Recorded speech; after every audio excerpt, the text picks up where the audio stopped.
ସମସ୍ତଙ୍କୁ ନମସ୍କାର। ହେଲେ ଆଜି ତୁମର ଷ୍ଟେଟ୍‌ର ଆଡମିଟ୍ କାର୍ଡ଼ ରିଲିଜ୍ ହେଇଯାଇଛି।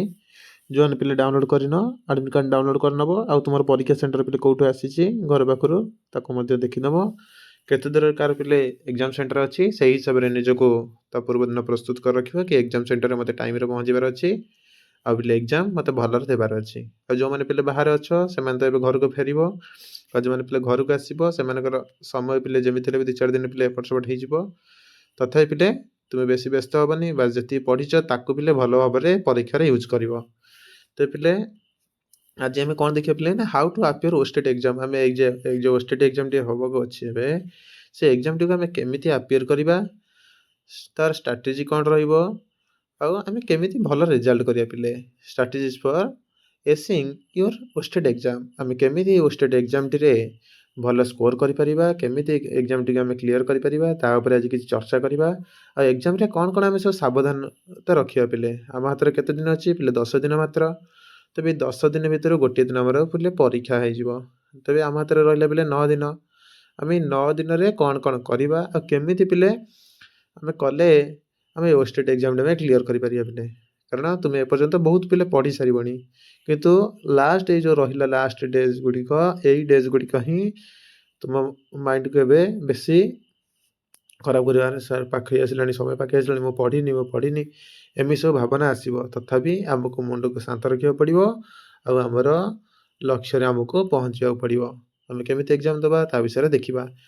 ପିଲେ ଇଏ ହେଲା ଆମର ଚ୍ୟାନେଲ୍ ନେମ୍। ଚ୍ୟାନେଲ୍‌ରେ ଆମର ପିଲେ ସାଂସ୍କ୍ରିଟ୍‌ର ସବୁ କ୍ଲାସ୍ ହେଉଛି। ଆଉ ଏଇ କ୍ଲାସ୍ ଗୁଡ଼ିକ ପିଲେ ଯେତିକି ବି କ୍ଲାସ୍ ଏପର୍ଯ୍ୟନ୍ତ ହେଇଛି ତାର ସବୁ ଲିଙ୍କ୍ ପିଲେ ଆମର ଟେଲିଗ୍ରାମ ଗ୍ରୁପ୍‌ରେ ଅଛି, ହ୍ୱାଟ୍ସଆପ୍ ଚ୍ୟାନେଲ୍‌ରେ ମଧ୍ୟ ରହିଛି। ଆଉ ତୁମେ ଚାହିଁଲେ ସିଧା ଚ୍ୟାନେଲ୍‌କୁ ଯାଇ ପିଲେ ତାର ପ୍ଲେ ଲିଷ୍ଟ ମଧ୍ୟ ଦେଖିପାରିବ। ଠିକ୍ ଅଛି। ତେବେ ଆମର ବିଷୟ ପିଲେ ଆଜି ଆମେ କେମିତି ଏକ୍ଜାମ୍ କ୍ଲିୟର କରିବା କି ଏକ୍ଜାମ୍‌ରେ କ'ଣ ଅଛି ତାଙ୍କ ବିଷୟରେ ଦେଖିବା। ତ ପିଲେ ପ୍ରଥମେ ତୁମେ ଏତିକି ମନେ ରଖ କି ଏକ୍ଜାମ୍‌ରେ କେତେ ମାର୍କ କେଉଁଠି ଡିଷ୍ଟ୍ରିବ୍ୟୁଟ୍ ହେଇଛି ନା ସାଂସ୍କ୍ରିଟ୍‌ର ପିଲେ 60 ମାର୍କ ଆସିବ, ଓଡ଼ିଆରେ 20 ମାର୍କ, ସିଡିବିରୁ 50 ମାର୍କ, ଇଂଲିଶରେ ପିଲେ ତୁମର 20 ମାର୍କ। ଇଏ ହେଲା 20, 20, 40, ଏ 60, 100, 150 ମାର୍କ ପିଲେ। ଷ୍ଟେଟ୍‌ର ସମୁଦାୟ ପିଲେ କେତେ ମାର୍କ? 150 ମାର୍କ। ଏତିକି ପିଲେ ପ୍ରଥମେ ମନେ ରଖିବା କି ଆମର 150 ମାର୍କ ଅଛି। 150 ମାର୍କରୁ ମୋତେ କେତେ ମାର୍କ ରଖିବାର ଅଛି ଏକ୍ଜାମ୍ କ୍ଲିୟର କରିବାକୁ ହେଲେ? ଯେଉଁମାନେ ପିଲେ ଅନରିଜର୍ଭ କ୍ୟାଟେଗୋରୀରେ ଯାଉଛନ୍ତି ସେମାନେ ପିଲେ 67 ପ୍ଲସ୍ ରଖିଲେ ତାଙ୍କର ହେଇଯିବ ପିଲେ 67। ଆଉ ଅନ୍ୟମାନଙ୍କର 53 ପ୍ଲସ୍ ରଖିଲେ ପିଲେ ହେଇଯିବ ରିଜର୍ଭ କ୍ୟାଟେଗୋରୀର। ତେବେ ଆମକୁ ଓଷ୍ଟେଟ୍ ପିଲେ ଆମକୁ ଏତିକି ରଖିବାର ଅଛି। 150 ମାର୍କରୁ ଆମେ ଟାର୍ଗେଟ୍ ନେଇକି ଚାଲିବା ପିଲେ ସମସ୍ତେ 80 ଉପରକୁ ରଖିବା ହେଲା। କମ୍ ସେ କମ୍ 80 ଉପରକୁ ଟାର୍ଗେଟ୍ ନେଇକି ଚାଲିବ। ଯେମିତି ମୁଁ 80 ଉପରେ ରଖିବି। ତୁମେ ଭାବିବନି ଯେ ମୋର 53ର ପିଲେ କ୍ଲିୟର ହେଉଛି, ମୁଁ 53 ମାର୍କ ଟାର୍ଗେଟ୍ ନେଇ ଚାଲିବି, 53ର ପିଲେ ଲାଖିବ। ସେଭଳି ଜେନେରାଲ୍ ପିଲେ ଭାବିବେ ମୋର 68ର ତ ହେଇଯିବ, ତାହେଲେ ମୁଁ କାହିଁକି ସାର୍ ଏତେ ପଢ଼ିବି, ତେବେ 68 ଭାବିକି ମୁଁ ଚାଲିବି। ସେମିତି ପିଲେ ଭାବିବନି। ତୁମେ ଯେତେ ଅଧିକ ମାର୍କ ରଖିପାରିବ ପିଲେ ତୁମେ ସେଇ ହିସାବରେ ଚାଲିବ କି ମୋତେ ଏକ୍ଜାମ୍ କ୍ଲିୟର କରିବାର ଅଛି। ତୁମେ 150 କହିବ 150 ମାର୍କ ରଖିବି, ତା ବୋଲି ପିଲେ ଦିନ ରାତି ପଢ଼ିବାର ଆବଶ୍ୟକ ନାହିଁ। ଦିନ ରାତି ପଢ଼ି ଉଠିକି ପଢ଼ିବି ସେମିତି କିଛି ଦରକାର ନାହିଁ ପିଲେ। ବେଶୀ ପ୍ୟାନିକ୍ ହେବନି। ବାସ୍ ତୁମେ ଏକ୍ଜାମ୍ କ୍ଲିୟର କରିବାର ଅଛି। ମୁଁ ବାସ୍ ସିକ୍ୟୁର ହେଇକି ରହିବି ଯେ ମୁଁ ଏକ୍ଜାମ୍ ଦେଇକି ଆସିଲା ବେଳକୁ ଜାଣିଯିବି ଯେ ହଁ ମୋର ଓଷ୍ଟେଟ୍ କ୍ଲିୟର ହେଇଗଲା। ସେଇଭଳି ପିଲେ ମାର୍କ ରଖିବା ପାଇଁ ଚେଷ୍ଟା କରିବ। କମ୍ ସେ କମ୍ ସମସ୍ତେ 70-80 ଉପରେ ମାର୍କ ରଖିବା ପିଲେ ଚେଷ୍ଟା କରିବ, ସେ ରିଜର୍ଭ କ୍ୟାଟେଗୋରୀ ହେଉ କିମ୍ବା ଅନରିଜର୍ଭ କ୍ୟାଟେଗୋରୀରେ ହେଉ। ଠିକ୍ ଅଛି ପିଲେ। ତେବେ ଆଉ କ'ଣ ଆମେ ପିଲେ ଧ୍ୟାନ ଦେବା? ତମ ମନରେ ଏବେ ପିଲେ ବହୁତ ସାରା ପ୍ରଶ୍ନ ଆସୁଥିବ, ଏଇ ଲାଷ୍ଟ ଡେ ଗୁଡ଼ିକରେ ମୁଁ କ'ଣ କରିବି? ଏ ଯେଉଁ ଶେଷ ଦିନ ଗୁଡ଼ିକ ରହିଲେ ଶେଷ ଦିନ ଗୁଡ଼ିକରେ ମୁଁ କ'ଣ କରିବି? ଏଇଟା ସମସ୍ତଙ୍କର ହେଇଥାଏ ପିଲେ। ଯେକୌଣସି ବି ଏକ୍ଜାମ୍ ପାଇଁ ଫର୍ମ ଭରିଥାନ୍ତି, ଏକ୍ଜାମ୍‌ର ଯେଉଁ ଲାଷ୍ଟ ପାଖ ଦିନ ଆସିଗଲେ ସେତେବେଳେ ଆମକୁ ଆଉ ନିଦ ହେବନି। ରାତିରେ ବି ଦେଖାଯିବ ସାର୍ ପରୀକ୍ଷା ଆସିଗଲା, ମୁଁ ପଢ଼ିନି, ମୁଁ ସେଟା ପଢ଼ିନି, ମୁଁ ଏଟା ପଢ଼ିନି, ମୁଁ କ'ଣ କରିବି, କେଉଁଟା ପଢ଼ିବି, ଏବେ କ'ଣ ଦେଖିବି, ଏମିତି ସବୁ ପିଲେ ମନର ପ୍ରଶ୍ନ ଆସିବ। ତେବେ ହ୍ୱାଟ୍ ଟୁ ଡୁ? ଆମେ କ'ଣ କରିବା ପିଲେ? ନା ପ୍ରଥମେ ପିଲେ ସିଲାବସ୍, ଯେକୌଣସି ବି ଏକ୍ଜାମ୍ ହେଉ ପିଲେ ସିଲାବସ୍ ଦେଖିବ। ସିଲାବସ୍‌ଟି ମୋର ଏପର୍ଯ୍ୟନ୍ତ କଭର୍ ହେଇଛି କି? ମୁଁ ଜାଣିବାରେ ପିଲେ ବହୁତ ସାରା ପିଲାଙ୍କର ଏପର୍ଯ୍ୟନ୍ତ ସିଲାବସ୍ କଭର୍ ହୋଇଯାଇଥିବ। କାରଣ ଯେବେ ନୋଟିଫିକେସନ୍ ଆସିଲାଣି ବହୁତ ସାରା ପିଲେ ସିଲାବସ୍ ତୁମେ କଭର୍ କରିସାରିଥିବ। ତେବେ ମୁଁ ସାର୍ ସିଲାବସ୍ କଭର୍ କରିସାରିଲିଣି ତଥାପି ମୋତେ ଡର ଲାଗୁଛି। କ'ଣ ପାଇଁ ପିଲେ? କାରଣ ତୁମେ ଭଲ ଭାବରେ ରିଭିଜନ୍ କରିନଥିବ। ଯଦି ସିଲାବସ୍ ବି କଭର୍ କରିନେଇଛ, ତୁମେ ରିଭିଜନ୍ ଏପର୍ଯ୍ୟନ୍ତ ଠିକ୍‌ସେ କରିନଥିବ। ସାର୍ ରିଭିଜନ୍ କେମିତି ମୁଁ କରିବି? ମୁଁ ପ୍ରଥମରୁ କହିଛି ପିଲେ ଯେତେବେଳେ ବି ରିଭିଜନ୍ କରିବ ସବୁବେଳେ କାହା ସହିତ ରିଭିଜନ୍ କରିବ ପିଲେ? PYQ ସହିତ ରିଭିଜନ୍ କରିବ। ପ୍ରିଭିୟସ୍ ଇୟର୍ କ୍ୱେଶ୍ଚିନ୍ ସହିତ ରିଭିଜନ୍ କଲେ ତୁମର ବିଷୟ ଗୁଡ଼ିକ ଅଧିକ ସ୍ମରଣରେ ରହିବ ପିଲେ। ଆଉ କ'ଣ ପିଲେ? ନା ତୁମକୁ ଜାଣିବାକୁ ପଡ଼ିବ ଯେ ମୋର ୱିକ୍ ପଏଣ୍ଟ କେଉଁଠି ଆଉ ମୋ ଷ୍ଟ୍ରଙ୍ଗ ପଏଣ୍ଟ କେଉଁଠି। ମୋର ୱିକ୍ ପଏଣ୍ଟ ଗୁଡ଼ିକ ଉପରେ ମୋତେ ଅଧିକା କାମ କରିବାକୁ ପଡ଼ିବ। ଷ୍ଟ୍ରଙ୍ଗ ପଏଣ୍ଟ ଗୁଡ଼ିକ ମୋର ତ ଅଛି ଷ୍ଟ୍ରଙ୍ଗ ହେଇକି, ତାପରେ ଅଧିକା କାମ ନ କରି ମଧ୍ୟ ମୁଁ ୱିକ୍ ପଏଣ୍ଟ ଉପରେ କାମ କରିବି। ମୁଁ ଦେଖିବି ମୋ ସିଲାବସ୍ରେ କେଉଁ ପଏଣ୍ଟ ଗୁଡ଼ିକ ରହିଗଲା, ଯେଉଁ ପଏଣ୍ଟ ଗୁଡ଼ିକ ମୋ ପାଇଁ ୱିକ୍, ମୁଁ ତାପରେ ଆଉ କିଛି କାର୍ଯ୍ୟ କରିପାରିବି କି ନାହିଁ। ଯେତିକି ପିଲେ କରିପାରିବ କର, ନହେଲେ ତୁମେ ଯେତିକିରେ ଦେଖିବ ଯଦି ମୁଁ ଷ୍ଟ୍ରଙ୍ଗ ପଏଣ୍ଟରେ ପାସ୍ ହେଇଯିବି କିଛି ଅସୁବିଧା ନାହିଁ। ତଥାପି ମୋତେ ୱିକ୍ ପଏଣ୍ଟ ଦେଖିବାକୁ ପଡ଼ିବ ପିଲେ, କାରଣ ପରୀକ୍ଷାରେ ମୋତେ କ୍ଲିୟର କରିବାର ଅଛି ପରୀକ୍ଷାକୁ ହେଲା। ଆଉ ସବୁଠୁ ଇମ୍ପୋର୍ଟାଣ୍ଟ ହେଲା ପିଲେ ପ୍ରିଭିୟସ୍ ଇୟର କ୍ୱେଶ୍ଚିନ୍ ପ୍ରାକ୍ଟିସ୍। ଯଦି ଏପର୍ଯ୍ୟନ୍ତ କେହି ବି ପିଲେ ପ୍ରିଭିୟସ୍ ଇୟର କ୍ୱେଶ୍ଚିନ୍ ପ୍ରାକ୍ଟିସ୍ କରିନାହଁ, ତେବେ ଏଇ ଯେଉଁ 9 ଦିନ ରହିଲା, ଏଇ 9 ଦିନରେ ପିଲେ ଦିନକୁ 2 ଘଣ୍ଟା ହଉ, ଏଇ 2 ଘଣ୍ଟା ହଉ ପଛେ ତୁମେ ପିଲେ ପ୍ରିଭିୟସ୍ ଇୟର କ୍ୱେଶ୍ଚିନ୍କୁ ପ୍ରାକ୍ଟିସ୍ କର। ବାରମ୍ବାର ପ୍ରିଣ୍ଟ ଆଉଟ୍ ଖୋଲ, ପ୍ରିଭିୟସ୍ ଇୟର କ୍ୱେଶ୍ଚିନ୍ର ପ୍ରିଣ୍ଟ ଆଉଟ୍ ଖୋଲ, ଆଉ ସେ ପ୍ରିଣ୍ଟ ଆଉଟ୍କୁ ବାରମ୍ବାର ପ୍ରାକ୍ଟିସ୍ କର ହେଲା। ଆଉ କେମିତି ପ୍ରାକ୍ଟିସ୍ କରିବେ ପିଲେ? ନା OMR ସିଟ୍ ଆଣିକି, OMR ସିଟ୍ ଆଣିବ 10ଟି, ପ୍ରତିଦିନ ଗୋଟେ ଗୋଟେ OMR ସିଟ୍ ହେଲା। 2 ଘଣ୍ଟା ବସିଯିବ, 2 ଘଣ୍ଟା 2.5 ଘଣ୍ଟା ବାସ୍ OMR ସିଟ୍ର ପିଲେ ଏଠି କ୍ୱେଶ୍ଚିନ୍ ଦେଖିଲ, OMR ସିଟ୍ର ବୁଲେଇଲ ହେଲା। କାରଣ ଯାହାଦ୍ୱାରା ତୁମର ପିଲେ ପରୀକ୍ଷାର ମ୍ୟାନେଜମେଣ୍ଟ କରିବା ପାଇଁ, ସମୟର ମ୍ୟାନେଜମେଣ୍ଟ ପାଇଁ ତୁମକୁ ଆଉ କୌଣସି ପ୍ରକାର ଅସୁବିଧା ହେବ ନାହିଁ ହେଲା। ଆଉ ସବୁଠୁ ବଡ଼ ହେଲା ଗୋଟେ ପରୀକ୍ଷାରେ କ'ଣ ପିଲେ, ଆମେ ପେନିକ୍ ହେବାନି, ଆମେ ଟେନସନ୍ ନେବାନି, ଡରି ଯିବାନି। ବେଶୀ ଟେନସନ୍ ନେଲେ ପିଲେ ତୁମେ ଜାଣିଥିବା ପାଠ ବି ଛାଡ଼ିକି ଆସିବ, ତେଣୁ କେବେ ବି ଚିନ୍ତିତ ଅଧିକ ହୋଇଯିବ ନାହିଁ। ଏସବୁ ପିଲା ଥିଲେ ଆମକୁ କ'ଣ କ'ଣ ସବୁ କରିବାକୁ ପଡ଼ିବ ପିଲେ। ତେବେ ଏଇଠି ମୋଷ୍ଟ ଇମ୍ପୋର୍ଟାଣ୍ଟ ହେଲା ପିଲେ କ'ଣ ନା POIକୁ ଏବେ ପ୍ରାକ୍ଟିସ୍ କର ହେଲା।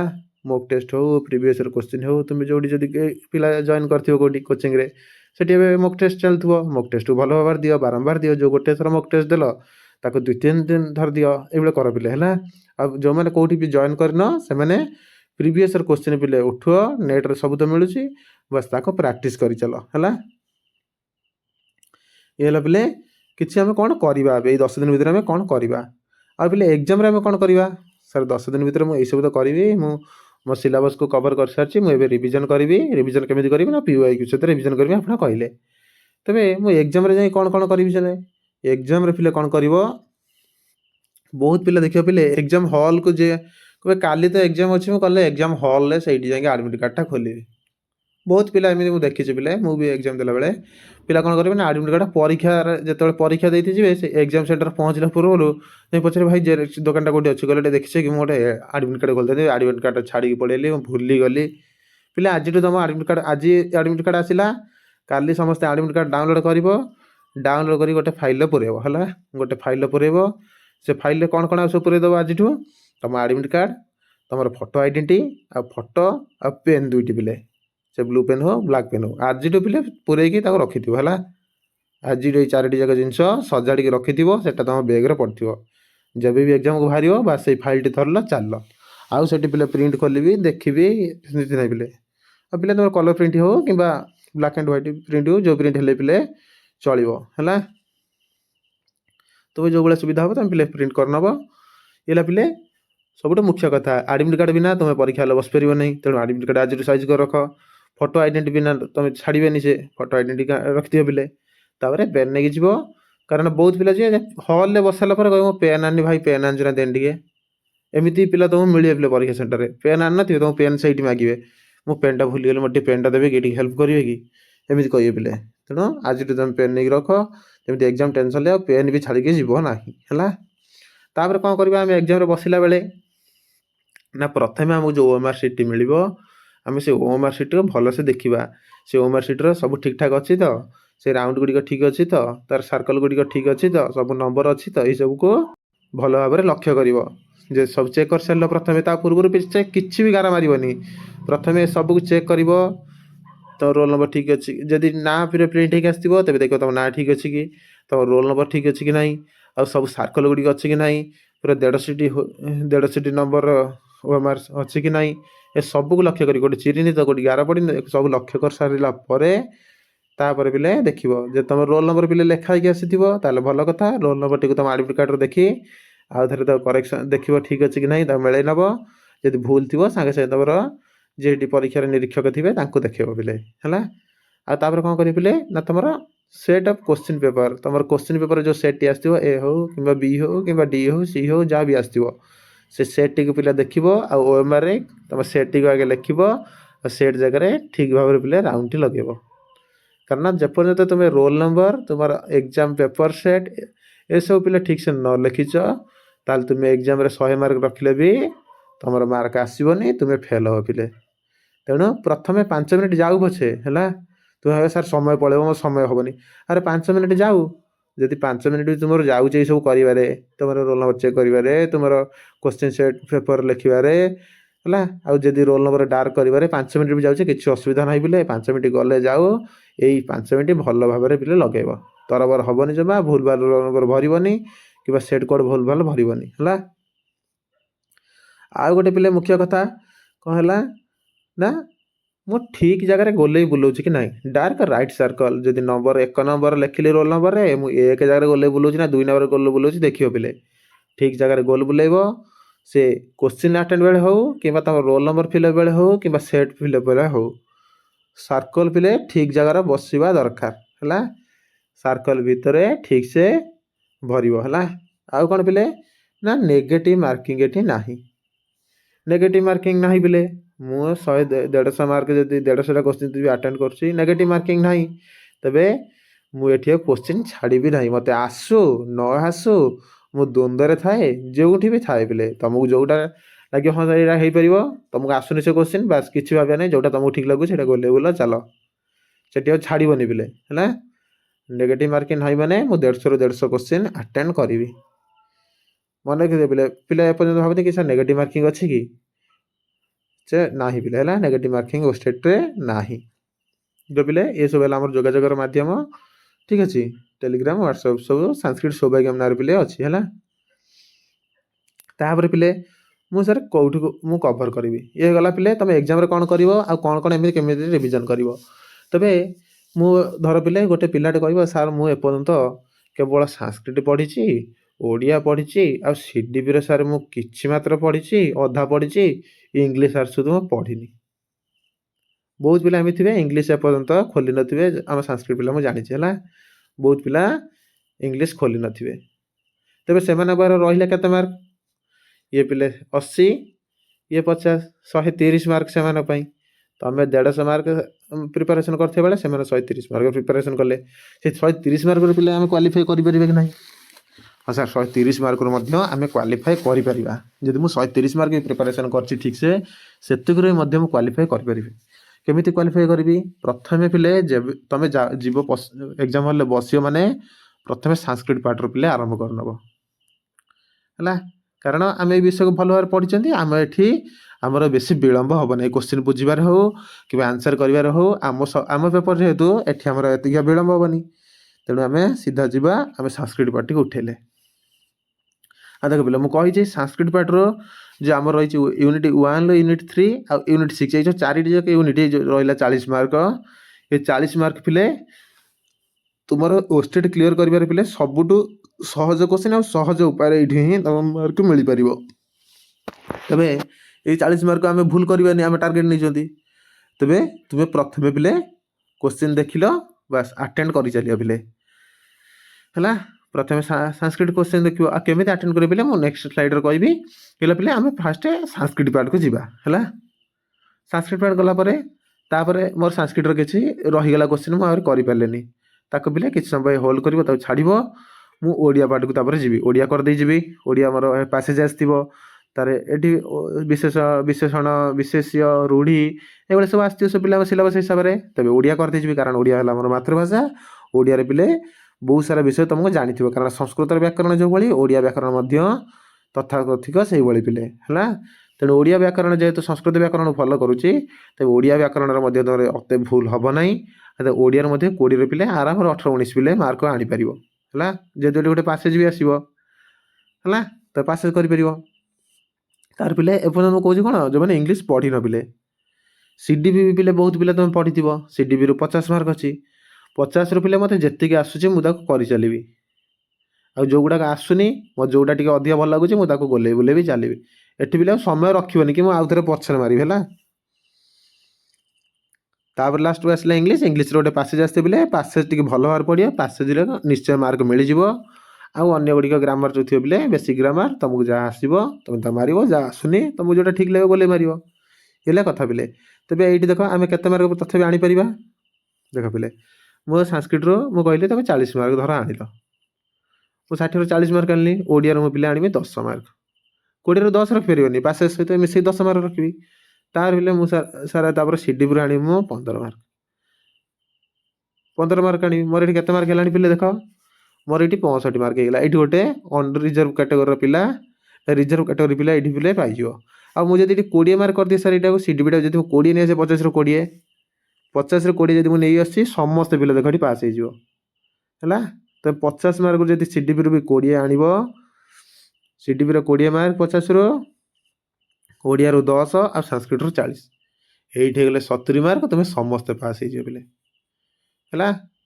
ତାପରେ ପୁଣି ଇଂଲିଶ ଅଛି, ଇଂଲିଶରୁ ବି ତୁମେ ଆରାମରେ 10 ମାର୍କ ପିଲେ ଆଣିପାରିବ ହେଲା, ଆରାମରେ 10 ମାର୍କ ଆଣିପାରିବ। ଏଇଠି ପିଲେ ତୁମର ହେଇଯିବ କେତେ ମାର୍କ, 80 ମାର୍କ ହେଇଯିବ ପିଲେ।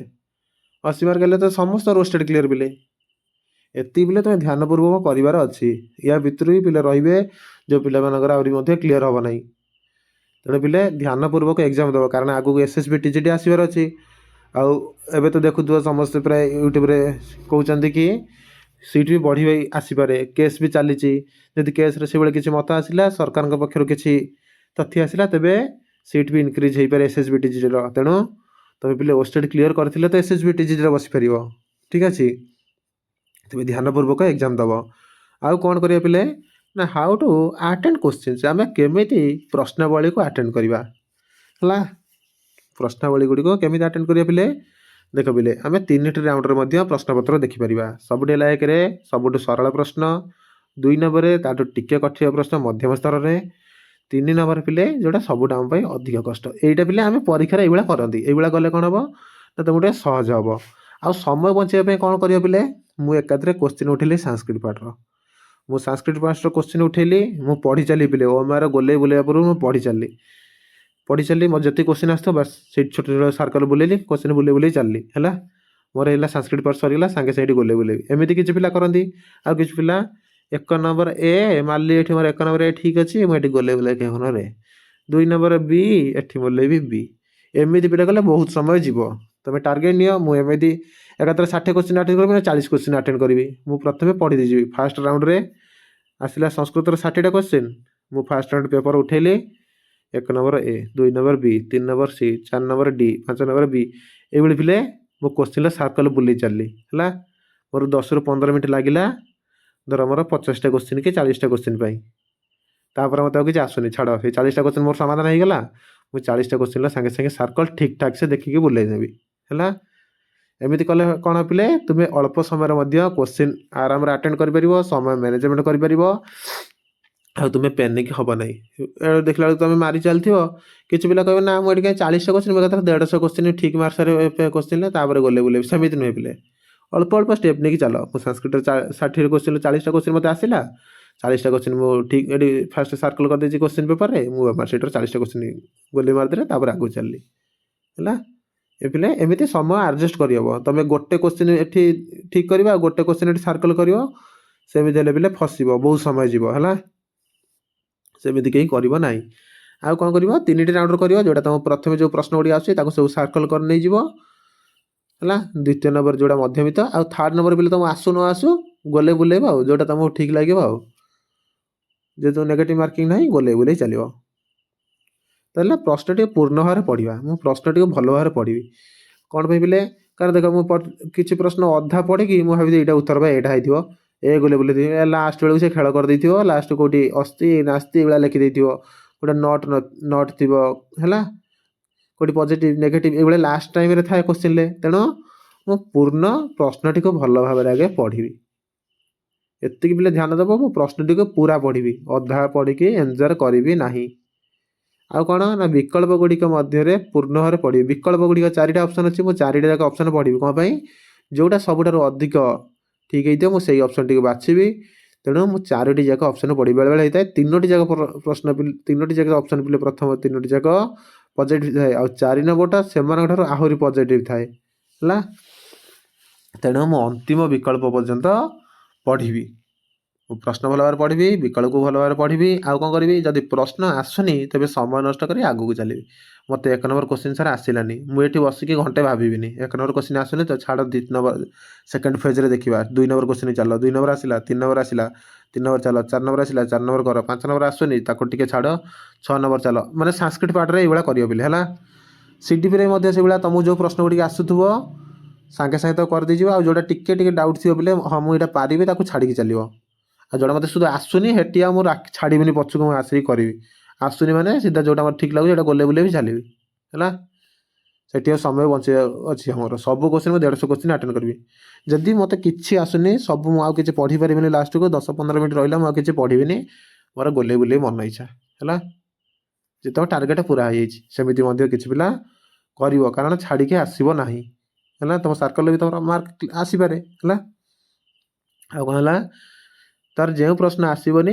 राउंड मार्क आगू चलो है जो प्रश्न आसुनी मत जमा आसवन लगे मो जोटा ठीक लगे यहाँ गोले बुले पलैबी आउ द्वितीय थर से प्रश्न पढ़ी ना मुझे ठीक स्थान ठीक वृत्तर रंग भर है कौन करें जोटा ठीक रईट सर्कल हो ए रे बी री 1 नंबर ए रे आंसर तेणु ए बुलेबी 1 number A Bhavik 2 number A बुले देवी ना है ध्यान देकी पे सर्कल भर कारण ये सर्कल ही ये पे सिली मिस्टेक कहुए सिली मिस्टेक ही बहुत पिला कटि जाती एग्जाम है मुझे सार ठीक बा आंसरटा मार्ची देखला सब भूल जगह गोले बुलेक आमती करना आ मुख्य कथा पे नेगेटिव मार्किंग ना तेणु 150 क्वेश्चन अटेंड कर आसब छाड़ी आसबनी कह ना सार मुझे 70टा करदे मोर 70टार होगा सार क्लीयर हो मुझे सार 100टा पर्यटन गोले बुले हाथ पिंधेबी सेमती करके आसबनी पे पूरा मोर हो गले भी मुझे 150टा क्वेश्चन पे गोले बुलेक आसबि है ये पे किसी कथा एग्जाम को नहीं आ एग्जाम तुम जो रिविजन करन पे केमी पढ़न कौन कर विषय पे कहली आ पे रिविजन करने तुम चाहिए एवं भी जो मैंने तर कह सर मो पीओ से केमी पढ़ी तो क्लास मैंने जो मैंने भी एपर्तन भी जो कंटेंट भी क्लीयर करना थ्योरी क्लास बोलिए करन तो बोले संस्कृत शिक्षण जो अच्छी आमर जी कंटेंट तुम चाहिए एवं भी 2 दिन में कभर कर 2 ରୁ 3 दिन भितर संस्कृत थ्योरी क्लास को तुम आराम कभर कर पे 2 दिन नहीं जाओ 3 पर आउ 2 दिन पे तुम आराम तार पीवाई को सब लगे पार है पीवाई के तो सबुदिन चलती तार क्वेश्चन डिस्कसन क्लास गुड़िक तुम देखिपर है ये सब विषय पे सरी क्लास तुम जा प्ले लिस्ट विजिट कर देखिपर है बोले आउ जहाँ सब विषय रहा तुम सीडीपी हो तुम्हें कह सर सीडीपी पे बहुत फ्री सोर्स अच्छी यूट्यूब रे देखिए सब चैनल प्राय सीडीपी रे प्रैक्टिस कर दियो state unit wise state question practice होची तुम से क्वेश्चन प्रैक्टिस करनियो प्ले सबुठी ज्ञान अच्छी बास तुम कौ सार भल लगुच कौ सार क्लास तुम बुझीपार से देखी चल आ क्वेश्चन प्रैक्टिस कर चल पे स्टेट रे बहुत सारा पे सीडीपी क्वेश्चन प्रैक्टिस कराऊँगी ये कर चल ओडिया प्रैक्टिस करा कर चल इंग्लिश प्रैक्टिस कर चल पे कौन असुविधा अच्छी आम ज्ञान आहरण करार अच्छे आ स्टेट एग्जाम क्लीयर करार अच्छी है तो ये पे किसी महत्वपूर्ण कथा तुम्हें या पे ये पे मो पॉइंट ऑफ व्यू तुम्हें किसी टिप्स तुम्हें केमी कौन कर कह सर कि मोर गोटे पॉइंट ऑफ व्यू अच्छे मुझे कले मो भल हम तो पे तुम्हें विचार कर कौ भाई तुम टाइम मैनेजमेंट कर कौ भाई कले तुम अधिक हितकर हम ठीक अच्छे पे तो पे ये कथा आ पे आम सहित जोड़ी हाँ चाहिए तुम्हें संस्कृत सौभाग्य यूट्यूब चैनल को पे सब्सक्राइब कर ऑल नोटिफिकेशन ऑन कर जॉइन हो जोटी तुम सब संस्कृत क्लास हो पे तुमको सब नोटिफिकेशन ठीक टाइम रे पे मिल पार स्टेट हो आरएसटी हो एसएसबी टीजीटी हो एसएसडी हो संस्कृत क्लास गुड़िक हो तब ये आम यूट्यूब कंटाक्ट करने पे संस्कृत सौभाग्य टेलीग्राम संस्कृत सौभाग्य नार चैनल अच्छी आम ग्रुप अच्छी तुम्हें से जॉइन हो पार आ व्हाट्सएप पे व्हाट्सएप चैनल संस्कृत सौभाग्य नार अच्छी जो क्लास समस्त प्रकार अपडेट पे दि जाए से चाहिए जॉइन हो पार आए मुझे सब यूनिट जिते एपर्तन आम कभर होती से सब गोटे प्ले लिस्ट करके मो ग्रुप छाड़ी देती तुम्हें चाहिए से 2-3 दिन भितर से सब कभर कर ये पे किसी कथा ये पे तुम दायित्व तुम्हें केमी प्रिपेरेसन करमी एग्जाम पे क्लीयर कर जी भी पढ़ीच पे आउ जी पढ़ी न बेस टेंशन नहीं मुझे सारे पढ़ी न पढ़ला ना पे जी पढ़ी तुम बहुत पढ़ीच बस से भल भाव में केमी एग्जीक्यूट कर एग्जाम केमी अटेंड कर से भाव है पे तेरे चलो आउ बेसी विलम्ब करवानी तुम्हें तुम पढ़ापढ़ी लग पे पुणी देखा पे ଆଉ କିଛି ନୂଆ ବିଷୟ ସହିତ। ସେ ପର୍ଯ୍ୟନ୍ତ ରହିଲି। ଧନ୍ୟବାଦ। ସମସ୍ତେ ଉତ୍ତୀର୍ଣ୍ଣ ହୁଅ। ସମସ୍ତଙ୍କର ମଙ୍ଗଳ ହଉ।